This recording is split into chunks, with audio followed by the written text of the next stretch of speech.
Vamos ler hoje o Evangelho segundo escreveu Mateus, capítulo 7, uma parte do final do Sermão da Montanha, Sermão do Monte. Dentro desse contexto que estamos estudando sobre caminhando em Cristo, hoje quero abordar caminhando em Cristo, fazendo a vontade de Deus, praticando, exercitando a vontade de Deus. Nesse texto de Mateus, capítulo 7, eu vou ler aqui na Almeida, século 21. Diz os que quiserem ficar em pé, com reverência à palavra de Deus. Leio a partir do verso 15 até o verso 23. Cuidado com os falsos profetas que vêm a vós disfarçados em pele de ovelha, mas interiormente são lobos devoradores. Pelos frutos os conhecereis. Por acaso colhem-se uvas dos espinheiros ou figos de plantas com espinhos? Assim, toda árvore boa produz bons frutos, porém a árvore má produz frutos maus. Uma árvore boa não pode dar frutos maus, nem uma árvore má dar frutos bons. Toda árvore que não produz fruto bom é cortada e lançada no fogo. Portanto, vós os conhecereis pelos frutos. Nem todo que me diz, Senhor, Senhor, entrará no reino do céu, mas aquele que faz a vontade de meu Pai que está no céu. Naquele dia, muitos me dirão, Senhor, Senhor, nós não profetizamos em teu nome não expulsamos demônios, em teu nome não fizemos muitos milagres? Então lhes direi claramente, nunca vos conheci, afastai-vos de mim, vós que praticais o mal. Podeis assentar, meus queridos irmãos, amigos, irmãos aqui participando do culto online, que todos são bem-vindos. Caminhando em Cristo, fazendo a vontade de Deus Pai. Eu creio que essa é a parte mais difícil da caminhada. Fazer a vontade de Deus e não a nossa, e não a minha, e não a sua. Essa é a parte mais difícil da vida cristã. Geralmente nós queremos fazer a nossa vontade. Geralmente nós não oramos para pedir a direção de Deus, qual é a vontade dele em algo que nós vamos iniciar logo de manhã, ou alguma coisa importante que estamos até decididos a fazer na vida, e talvez nem buscamos a Deus em oração, e pedindo a sua direção, a sua orientação. Jesus chama a atenção no final do Sermão do Monte, aplicando sobre os dois caminhos, o caminho largo, o caminho estreito, como é difícil entrar pela porta estreita, que é ele mesmo a porta, e o caminho apertado conduz ao céu, e depois ele vai falar sobre esses que são os falsos profetas, e no fim do mundo nós vemos tantos falsos profetas.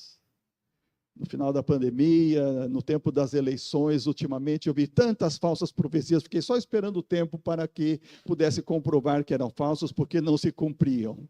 Há tantos falsos profetas em nossos dias, mas nos púlpitos também, nas igrejas, ensinando de maneira errada a palavra de Deus, de aparência, uma pregação hipócrita. Então, por isso Jesus diz, nem todo que me diz, Senhor, Senhor. Lembra que Jesus está falando de pessoas que o reconhecem como Senhor, conhecem Jesus como Senhor, mas que não fazem a vontade do Pai.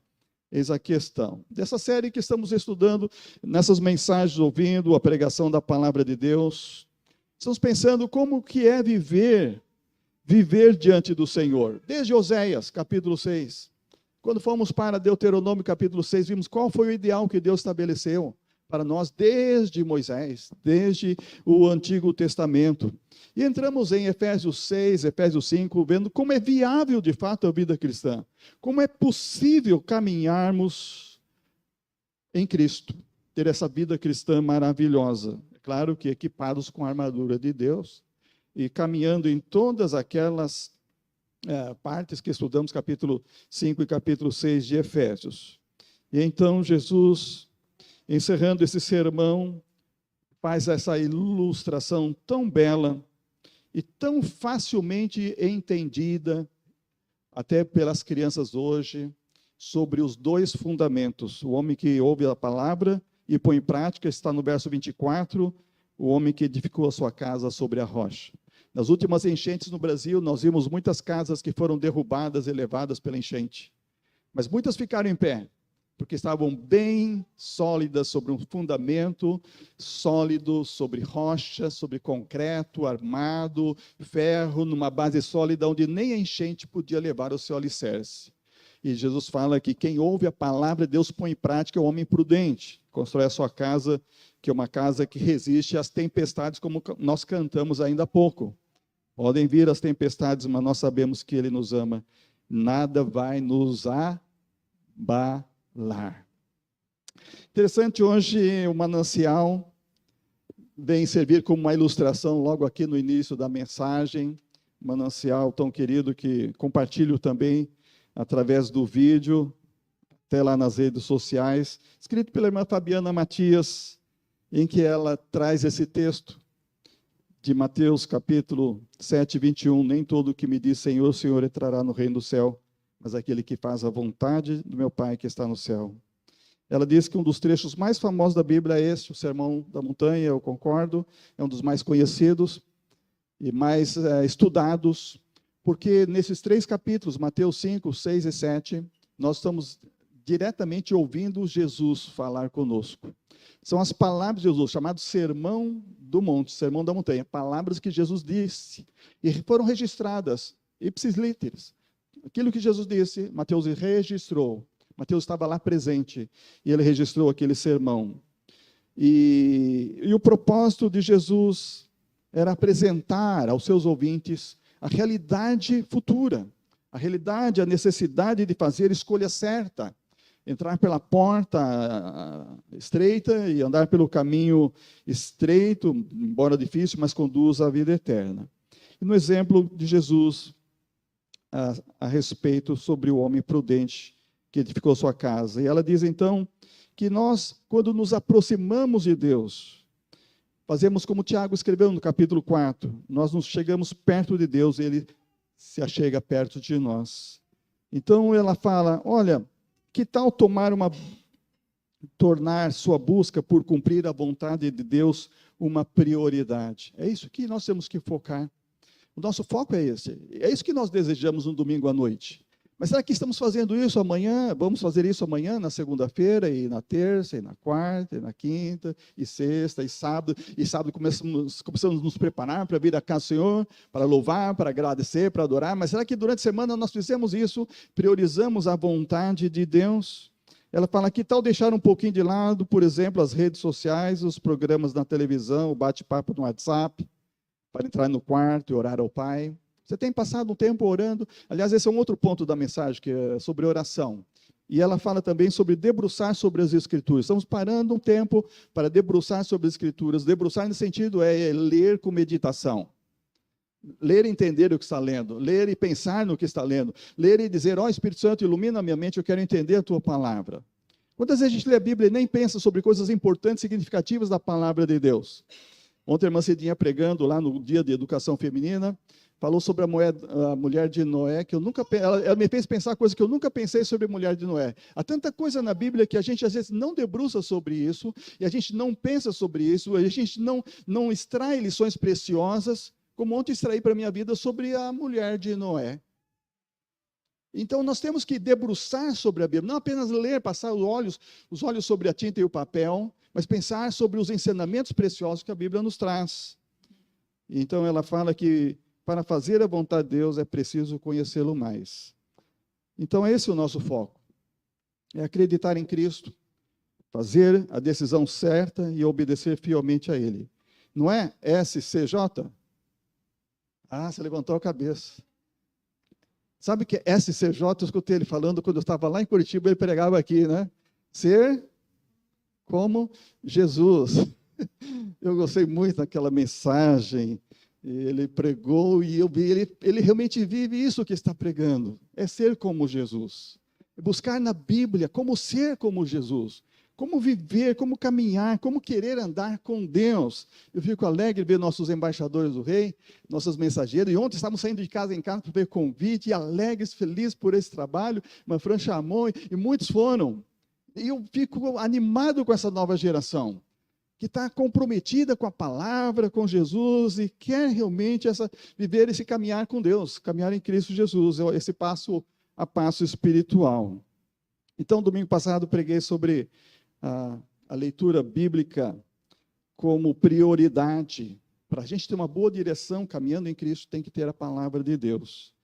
E foi muito interessante pensar no que Sadraque, Mesaque e Abdenego, os nomes hebreus são Ananias, Misael e Azarias, fizeram diante da ameaça de serem lançados na fornalha de fogo.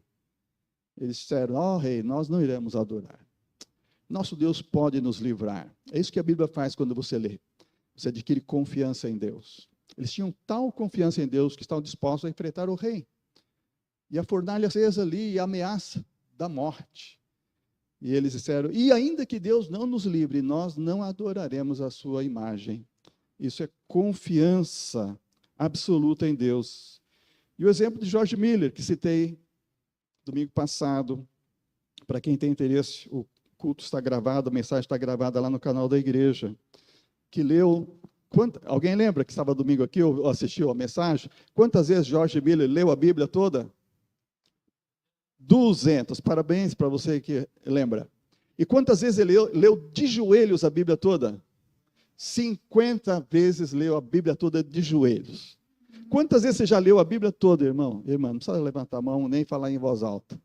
George Miller leu 200 vezes, 50 vezes foram de joelho. Por isso, quando ele lia Salmo 68, dizia assim: Pai de órfãos é Deus. Depois de ler 200 vezes, não sei quantas vezes, ele falou assim: Deus é pai de órfãos, eu preciso cuidar desses órfãos. Deus vai me abençoar, eu vou cuidar desses órfãos. E ele sustentou mais de 10 mil crianças órfãs na Inglaterra naquele tempo. Lembra da ilustração? Quando acabou o pão, todo mundo desesperado, de manhã não tinha pão, no orfanato. Ele vai lá e entra, faz uma oração que é menos de 10 segundos, a gente contou domingo passado aqui, né? Qual foi a oração dele? Pai de órfãos, não tem pão. Foi essa oração, só isso. Ele conhecia Deus. Ele tinha lido 200 vezes a respeito de Deus. E ainda assim ele dizia que iria ler mais a Bíblia no final da vida, quando o jornalista perguntou: o que você gostaria de fazer ainda na vida? Gostaria de ler mais vezes a Bíblia, porque eu ainda não conheço o meu Senhor. Você conhece o seu Senhor? Você conhece o seu Senhor? Você conhece o seu Deus?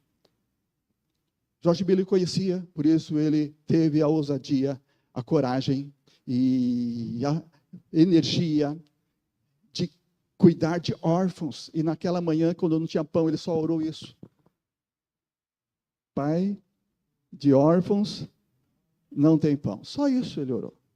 E o que aconteceu? Deus mandou o pão. Está lá na mensagem. Deus mandou o pão. Porque ele sabia com quem estava falando. Você sabe com quem você vai falar quando vai orar? Nós precisamos conhecer a Bíblia para saber quem é Deus. Por isso Jesus está falando: muitos estão enganados. Muitos estão falando Senhor, Senhor, mas não fazem a vontade de Deus. Muitos estão dizendo Senhor, Senhor, expulsamos demônios, mas não fazem a vontade de Deus. Muitos estão dizendo Senhor, Senhor, fazemos milagres, mas não fazem a vontade de Deus. Eu falei: eu não conheço essas pessoas. Elas pensam que me conhecem, eu não as conheço. Então, para ter uma boa direção, nós precisamos estudar a palavra de Deus, mas estudar é crescer na fé, é alimentar a fé, é fortalecer a fé, de tal forma que a nossa confiança se estabeleça, assim como Ananias, Misael e Azarias, e como Daniel na cova dos leões. Daniel na cova dos leões. Tem músicas que cantam essa história de Daniel na cova dos leões. Eu ouvi essa história quando era criança no culto infantil, Daniel na cova dos leões. Daniel na cova dos leões é conhecido no mundo inteiro. Mas por quê? Porque ele sabia em quem ele cria. Ele sabia que ele podia confiar em Deus. Ele conhecia a palavra de Deus. E quando o rei pensa que Daniel está morto, devorado pelos leões, Daniel fala: ó rei, meu Deus enviou o seu anjo e fechou a boca dos leões. Eles não me fizeram mal algum, porque foi achada inocência em mim diante dele, e também diante de ti não cometi delito algum, ó rei. Ele vivia uma vida ilibada, uma vida santa. Ele conhecia o seu Deus.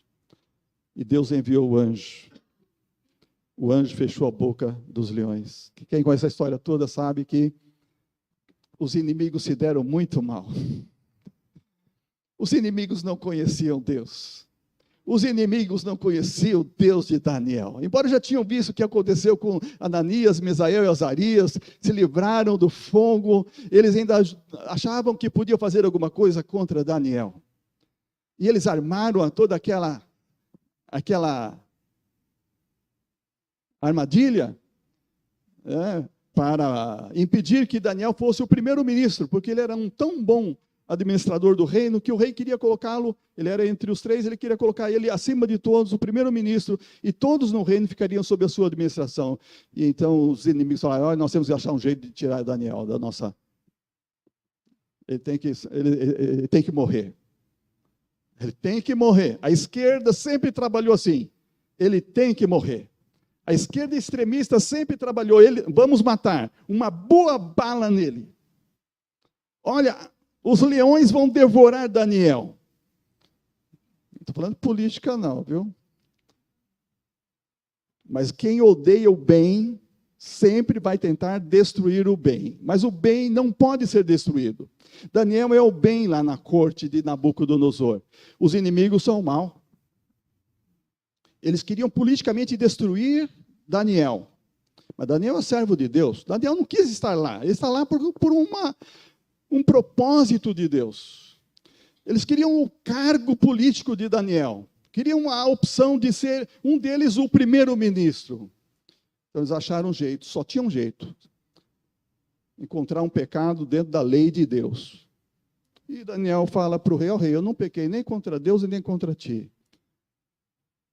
Não sabe a história?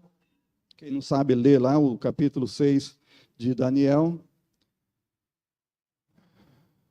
Eles inventaram lá um decreto que o rei assinou, o rei achando que estava fazendo a coisa certa. A influência dos ministros, dos políticos, leva, às vezes, o governador a fazer uma decisão errada. E ele fez aquela decisão na inocência, e a decisão era quem orasse para qualquer Deus que não fosse ele o rei, fizesse alguma petição que não fosse ele o rei, seria lançado na cova dos leões. A gente não tem nem ideia do que é isso. Só se você assistir um filme. Só se você já leu Daniel e imaginou aquela cena. E pensou exatamente o que é que estava em cena ali, o que iria acontecer. A pena de morte naqueles dias, no reinado do Medo-Persa, era cova dos leões. Antes, no Nabucodonosor, a pena de morte era o quê? A fornalha de fogo. Agora é um outro rei que tem lá. Agora é o Medo-Persa. Agora é uma pena de morte cruel. Terrível. Se alguém soubesse que ia ser lançado lá, já começava a morrer de medo só de pensar na boca dos leões. Quando os inimigos de Daniel foram lançados, que ele foi tirado de lá vivo, porque o anjo fechou a boca dos leões, a gente lê no texto que aqueles inimigos foram lançados eles, quem mais? Eles foram lançados com quem? Suas esposas, seus filhos. A pena era cruel naquele tempo. Toda a família foi lançada na cova. E diz o texto que, enquanto eles estavam caindo na cova, os leões já capturavam eles no ar. Já pegava, abocanhava no ar, um por um. E todos foram devorados. Eles eram mantidos com fome, para no momento de pena de morte, eles saírem com fome e devorar a vítima que caísse lá. Mas Daniel caiu lá, desceram Daniel, nenhum leão abriu a boca. O anjo veio lá, fechou a boca. Eles não sabiam quem era o Deus de Daniel. Eles não imaginavam quem era o Deus de Daniel. Eles não pensavam que o Deus de Daniel podia mandar um anjo e fechar a boca dos leões. Eles falaram assim, agora nós pegamos Daniel. Nós conseguimos. Nós vencemos. Eles não sabiam que eles tinham tramado contra eles mesmos. A pena de morte seria deles. Porque eles não conheciam as Escrituras. Eles não conheciam quem era Daniel e o Deus de Daniel, a quem Daniel orava 3 vezes ao dia, e por causa dessa oração é que ele foi levado para a cova dos leões. Meus irmãos, nós precisamos ler a Bíblia. Nós precisamos entender a Bíblia. Nós precisamos aprofundar. Daniel, proibido de orar pelo rei, por causa do decreto, ele foi, entrou como costumava fazer, diz o verso 10, 3 vezes ao dia ajoelhou-se, orou e deu graça diante de Deus Pai. De janela fechada, como ele fazia, de janela aberta ou fechada, como ele fazia sempre? Janela aberta. Ele sabia que os seus inimigos iriam vê-lo. Talvez a gente iria orar e fazer o quê? Fechar a porta, fechar a janela. Daniel fez a oração como? Janela aberta para ser visto, como ele fazia todas as vezes. Ele conhecia seu Deus. Ele não ficou com medo do decreto. Quanto crente com medo do decreto dos homens, medo das ciladas, das armadilhas que os homens preparam. Não precisa ter medo. O crente que lê a Bíblia sabe quem confia, sabe? Ele me ama, eu não temerei. Ele me ama. Por isso que ler a Bíblia é uma coisa importante. E o rei, no final, faz um decreto exaltando o Deus de Daniel. Ele fala: promulgo um decreto pelo qual, em todo o domínio do meu reino, os homens tremam e temam diante de Deus de Daniel. Ele não era conhecido, agora vai ser conhecido por decreto. O rei fica tão impactado. O rei não queria a morte de Daniel. Vocês sabem como ele tentou evitar, mas não tinha como evitar, porque um decreto assinado tinha que ser cumprido. Ele fica tão feliz que ele escreve um decreto e ficou nos anais da história medo-persa. Esse é mais um motivo porque os reis magos foram adorar Jesus, o menino Jesus em Belém. Eles conheciam a história de Sadraque, Mesaque, Abednego, Ananias, Misael, Azarias, Daniel. E não só isso, toda a teologia que Daniel transmitiu, tanto a Nabucodonosor como ao rei Dário, e ao Assuero e aos reis daquela época. E eles tinham a teologia, eles tinham conhecimento de Deus. Por isso foram adorar Jesus quando ele nasceu. Que a minha área em Cristo, meus irmãos, é aprender a fazer a vontade de Deus, não a nossa. Qual é a vontade que está prevalecendo hoje na sua vida? A nossa confiança deve estar estabelecida em Deus. Devemos aprender a descansar em Deus, como Daniel aprendeu a descansar através da oração, buscando conforto, recebendo conforto e cuidado divino, mesmo na cova dos leões. Quando nós lemos a Bíblia, a nossa fé cresce e entregamos o controle, o comando àquele que nos guia em todo o caminho, de fato nos guia. Essa lição aprendemos lendo José no Egito.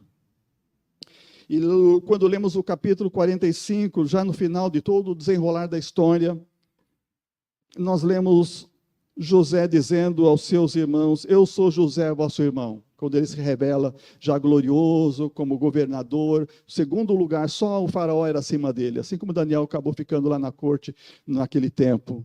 Os homens de Deus sempre vão estar acima, porque eles são servos de Deus, e Deus vai colocar eles em lugares altos, para que eles possam praticar a justiça, para que eles possam fazer os outros conhecerem como Ele é um Deus tão poderoso, tão majestoso e maravilhoso. E José está dizendo lá: eu sou vosso irmão, vocês me venderam para o Egito.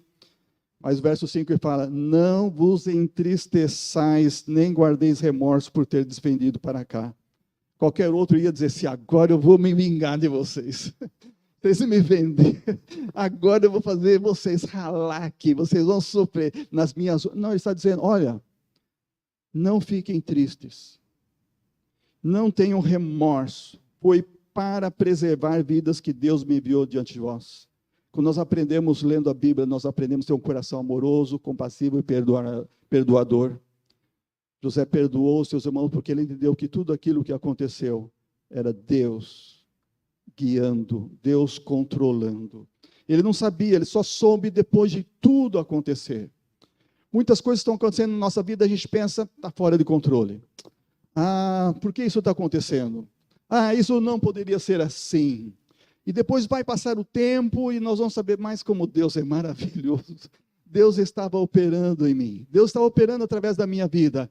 Ah, isso tudo era o controle soberano de Deus. Deus tinha um propósito maravilhoso. Então começamos a louvar a Deus e glorificar a Deus. Deus nunca nos revela o processo. Nós estamos no processo. Mas depois que ele passa, que nós alcançamos a bênção e temos o entendimento, aí então nós começamos a louvar a Deus, como José louva a Deus. E ele fala assim: não fostes vós que me enviaste para cá, mas sim Deus. Nós sempre vamos dizer: é Deus. Louvado seja Deus, porque Ele tem cuidado, Ele tem guiado, Ele tem levado tudo sob o seu controle maravilhoso. Isso é que nós estamos focando acreditar em Cristo, fazer a decisão certa, custe o que custar, obedecer fielmente a Deus, venha o que vier, seja o que for. Então, nós estamos esforçando para praticar a fé. E esse acreditar em Cristo é crer em Cristo, é confessar a Cristo, como falei domingo passado. É fazer a boa confissão, a confissão da boca, que Jesus é Senhor. Aliás, eu não falei domingo passado, mas a palavra confissão aparece 12 vezes na Almeida Corrigida Fiel. Vamos dizer, uma vez por mês. Nós temos que lembrar da boa confissão, de falar para as pessoas quem é Jesus Cristo. Ou Deus vai criar alguma oportunidade para que a gente fale quem é Jesus Cristo às pessoas todos os meses do nosso ano. Vamos amar, fazer o bem. Vamos obedecer fielmente a Ele. Obedecer é fazer a vontade dEle. Quem ama, obedece. Não é isso? A gente sempre fala para os filhos, a gente fala para o esposo ou para a esposa, sobre o amor, sobre amar, eu amo. Então, a gente está falando sobre obediência. Quando eu falo e penso sobre obediência, eu lembro de Malaquias. Quando Malaquias está anunciando a vinda do Senhor, que Jesus viria, ele então está falando que ele não muda, no verso 6 do capítulo 3 de Malaquias, ele fala, eu sou o mesmo. Então isso foi lá em José no Egito, em Gênesis, isso foi em Daniel, no livro de Daniel, agora Malaquias, o último do livro do Velho Testamento, e depois Jesus vai chegar em Mateus, e João, e Marcos, que é o primeiro evangelho, e vai dizer assim, o Rei de Deus é chegado, arrependei-vos e crede no evangelho, está falando sobre fé, e ele está falando, eu não mudo, e Hebreus depois vai dizer, eu sou o mesmo ontem, hoje, eternamente. Esse é o nosso Deus, Ele é o mesmo hoje. Você pode acreditar, pode descansar, pode confiar, pode ficar tranquilo, em paz, que Ele está cuidando, e tudo vai acontecer segundo a sua vontade, se você está no processo. Se você está no caminho em Cristo Jesus. Você está vivendo uma vida de obediência. Malaquias fala sobre obediência, é muito importante chamar atenção sobre obediência. Ele fala no versículo 7, desde os dias de vossos pais vos desviastes dos meus decretos e não os guardastes. O povo do Velho Testamento estava um povo desviado, e no tempo de Malaquias também. Não estava praticando a palavra de Deus, a vontade de Deus. Por isso Jesus entra também no Novo Testamento dizendo, por que você me chama Senhor, o Senhor não faz a vontade de Deus? O mais importante não é dizer Senhor, o mais importante não é dizer eu creio, o mais importante não é dizer eu confio, eu confesso, é obedecer. Quando nós amamos a Jesus, quando nós acreditamos em Jesus, cremos em Jesus, quando nós declaramos nosso amor, nós vamos mostrar isso na nossa prática, nossa experiência diária, nós vamos obedecer. Então Deus pergunta, por exemplo, em uma das áreas muito de desobediência e de infidelidade, pode um homem roubar a Deus? Todavia vós me roubais e perguntais, como te roubamos? Deus responde, nos dízimos e nas ofertas. Estais debaixo de grande maldição, pois me roubais, a nação toda me rouba. Nós estamos vendo slides de missões estaduais, nós vamos em campanha de missões estaduais, passamos missões mundiais esse ano. Esses dias estava numa live com uma reunião do conselho da nossa Convenção Batista, aqui no estado. Atualmente eu sou o relator da Comissão de Evangelismo e Missões, e nós estamos falando sobre os vários municípios, nós temos ainda mais de 30 municípios sem trabalho batista em Mato Grosso. Temos mais de 110 municípios que nós somos presentes. E o presidente ainda, o pastor Emerson, ele falou assim, olha, pelo número de batistas que nós temos, se cada um desse só R$10, nós iríamos ultrapassar o alvo. Ano passado não foi alcançado o alvo não foi atingido ano passado. Quer dizer que nem cada batista deu R$10, porque o alvo desse ano é um pouquinho diferente só do ano passado. Veja só, irmãos, estamos falando de R$10. Uma oferta que é um supérfluo que você gasta no final de semana, talvez, com um refrigerante, com 2 refrigerantes. 2 Coca-Cola é mais do que R$10 de litro. Nós estamos falando sobre obediência a Deus. No tempo de Malaquias havia muita desobediência, e hoje não há. Hoje há muita desobediência. Se nossos crentes, se nossos membros de nossas igrejas fossem pelo menos dizimistas, nós não teríamos que fazer tantas campanhas como nós fazemos. Se apenas fossem dizimistas, se eles devolvessem a Deus o 10ª parte, que é uma coisa da lei, que é um mandamento divino. E quando a gente está falando de R$10 para oferta de missões estaduais, está falando de oferta. É além do dízimo. É aquilo que é voluntário.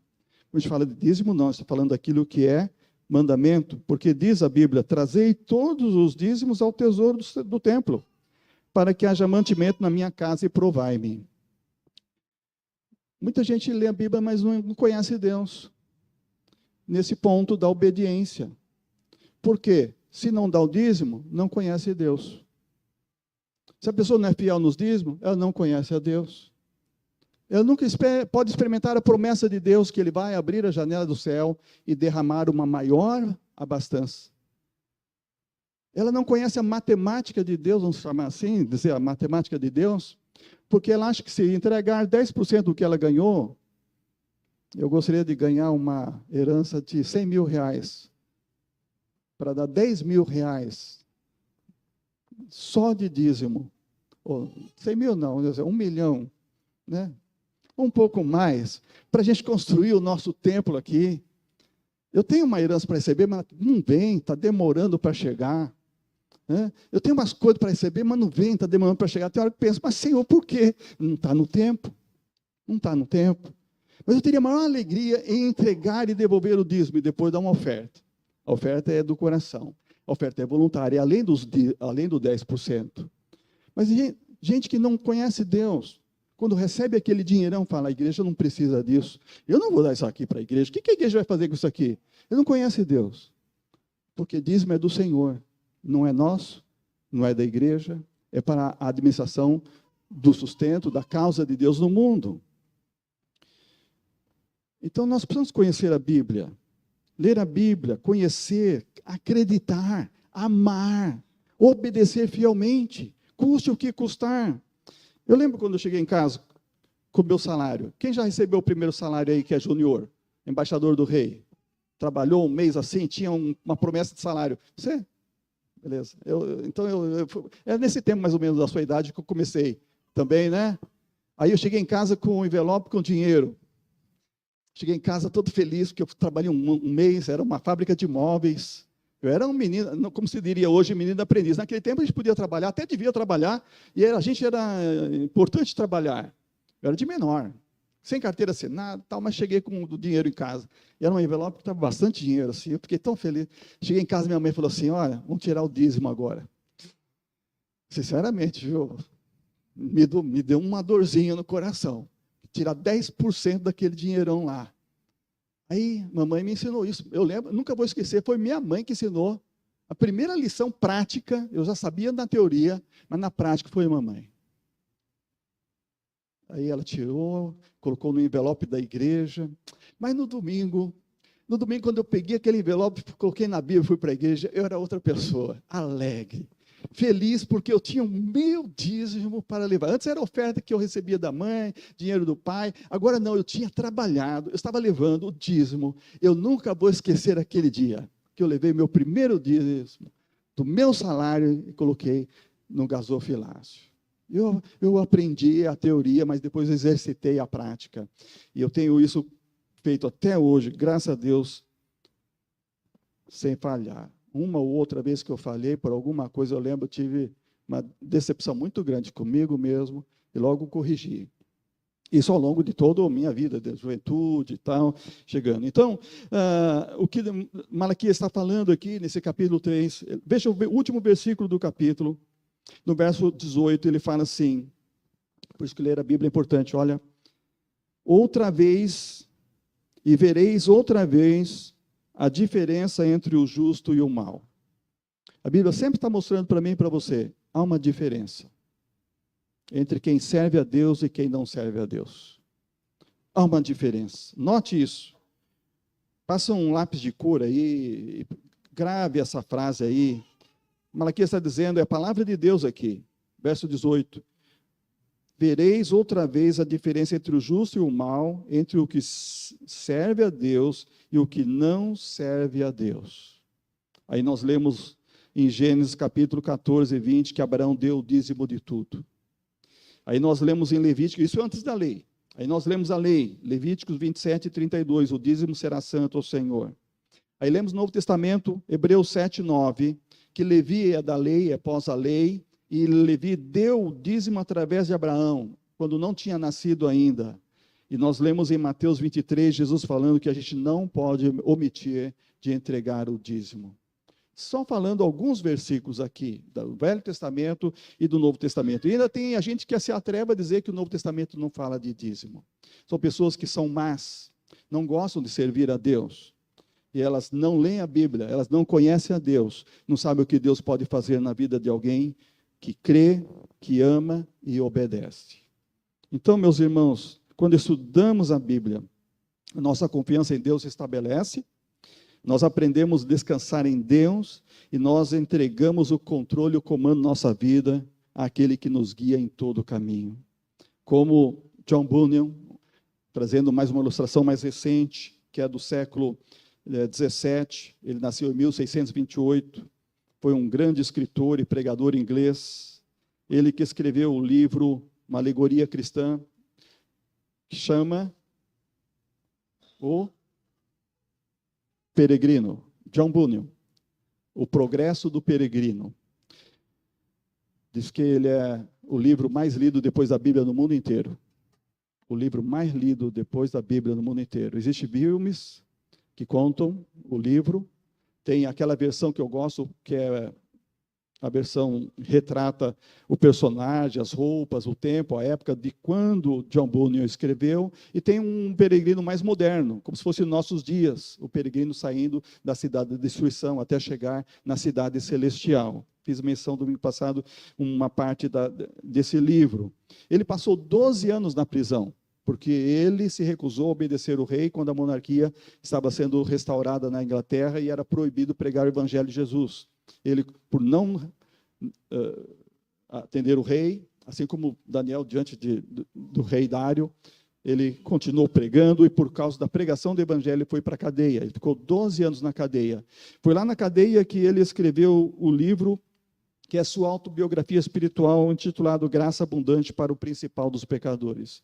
E foi lá na cadeia, na prisão, naqueles 12 anos, que ele começou a trabalhar e escrever o livro O Progresso do Peregrino. Por quê?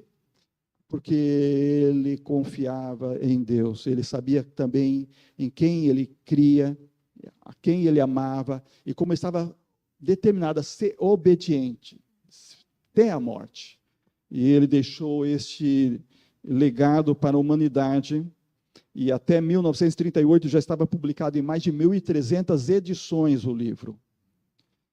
E 250 anos depois da sua morte.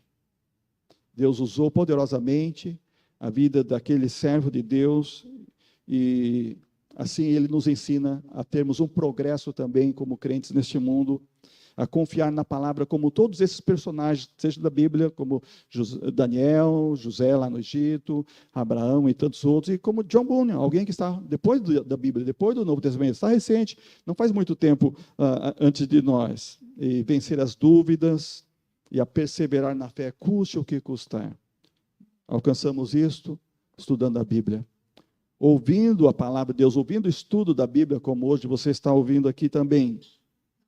Eu tenho falado que não é só ler, mas ouvir também a palavra de Deus.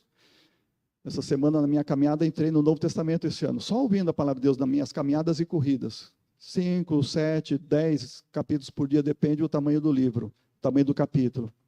Comecei aqui em janeiro, ouvindo a Bíblia. Estou ouvindo ela toda esse ano, só ouvindo, lendo, também na hora dos meus estudos, mas na minha caminhada, na minha corrida, ouvindo a Bíblia. A versão em áudio está no meu celular, entra pelo fone de ouvido e vem para o meu coração. Ouça a Bíblia, leia a Bíblia, é isso que é importante. Entregue o controle da sua vida, o comando àquele que ama você. Aquele que ama você. Apocalipse 1, estou finalizando. Apocalipse 1, versículo 5, fala o quê? Da parte de Jesus Cristo, primogênito dos mortos, o príncipe dos reis da terra, que é a fiel testemunha, aquele que nos ama e nos libertou dos nossos pecados pelo seu sangue, e nos constituiu reino e sacerdotes para Deus e Pai. A Ele sejam glória e domínio pelos séculos dos séculos. Entregue o controle da sua vida nas mãos daquele que ama você, que é Jesus. Para libertar você, Ele derramou o seu sangue. E Ele deseja que você o conheça cada dia. Você tem esse interesse de ler a Bíblia, ouvir a palavra de Deus cada dia, todos os dias, para conhecê-lo mais. Para quando orar, orar, sabendo que você pode, o que é, como Deus age, e sabendo que Ele é fiel, sabendo que você pode enfrentar esse mundo perverso e corrompido, tenebroso, sem medo. Como cantamos, ainda que venha a tempestade, eu não vou temer, Ele me ama, Ele ama você, confie no seu amor. Coloque em prática as palavras de Deus, coloque em prática na sua experiência. Você não sabe o que é melhor. Eu não sei o que é melhor. Eu não sei fazer uma decisão sem oração. Durante esses meus anos de vida, eu aprendi que para fazer uma decisão, preciso fazer uma oração. Ou muitas orações. Antes de conhecer esse dia, namorar com ela, eu fiz muitas orações. Só por Deus uma coisa dessa podia acontecer. E a gente não sabe escolher as coisas, a gente não sabe escolher as pessoas, as amizades, a gente não sabe escolher o sócio, a gente não sabe escolher quem vai ser o nosso companheiro de vida, companheira de vida, mas Deus sim. Quando José vê tudo aquilo que aconteceu, fala, foi Deus que preparou isso. É isso que a gente tem que dizer no final. Foi Deus que preparou. Eu confiei, Ele cuidou de mim, Ele me defendeu, Ele me sustentou, Ele me deu a sua bênção. E aí vamos honrar como Abraão honrou a Deus e como os servos do passado honraram. E vamos fazer isso um testemunho, talvez escrever um livro como John Bunyan. E depois de 200 anos, alguém vai estar lendo o seu livro ainda, vai dizer, é Deus maravilhoso. E a gente pode contribuir para mudar a história de alguém. Leia a Bíblia. Creia em Cristo. Ame ao Senhor, coloque fielmente em prática tudo o que Ele mandou, porque Ele diz, porque me chamais Senhor, Senhor, e não fazeis o que eu vos mando. Vamos fazer o que Ele manda. Esse é o foco. Que Deus nos abençoe. Amém.